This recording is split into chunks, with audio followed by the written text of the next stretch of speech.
How's it going, everyone? So in this video, I'm going to talk about how to get faster at running on a treadmill. So before I get started, please subscribe to my channel if you haven't already. I do appreciate the support. It helps my channel grow. Please follow me on Instagram, Dillenberg999. To get faster at running on a treadmill, there are a few tips. And there is also a workout program that I will kind of explain to you. It's very simple. The first tip that I always tell people when trying to run faster is to always make sure that your body is upright. That is the number one tip that I give you. Anytime that your body is even slightly leaned over, and you may not think you're doing this, but a lot of people that run and a lot of people that I've helped to lose weight, believe it or not, I've had people in my basement before when I was training them and I would get them to go on the treadmill. I'd be watching while I was on my phone, just making sure they actually followed the program. You wouldn't notice how many times I have to correct them because they're slightly leaning over.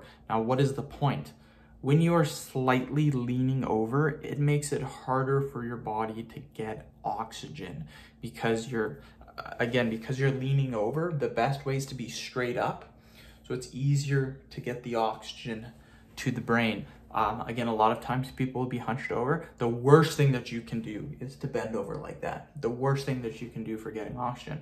That's why you'll hear football coaches a lot of times saying stand up, because a lot of them, they'll be hunched over trying to get air, and that's the worst way to get air. So make sure you're running upright. That's good running form. The next thing that you want to do that's very, very important is make sure you are not holding on to the handrails.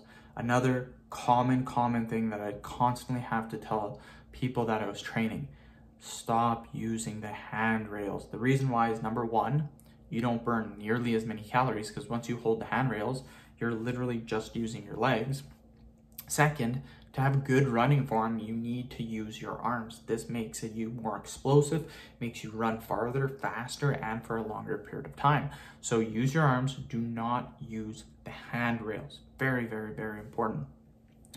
For actually finding a workout program, when we're trying to get faster at running, the main thing that we really want to do is we want to increase the distance or shorten the time that we are running that distance at. So for example, let's say you run 1 mile in 7 minutes. An example for the workout, you want to try and beat that time, you could run for 1.1 miles for 7 minutes, or you could run 1 mile for 6.5 minutes. So you can run the exact same mile, but in a shorter period of time, or you can run a little bit longer period of time in that same time period. So basically, to sum it up, what you're trying to do is you're trying to be better than what you did last time. In some way, you can either run it a shorter time or you can run a longer time. So basically, you run it quicker or you run for a longer distance. Very simple. End of video. Thank you so much for watching.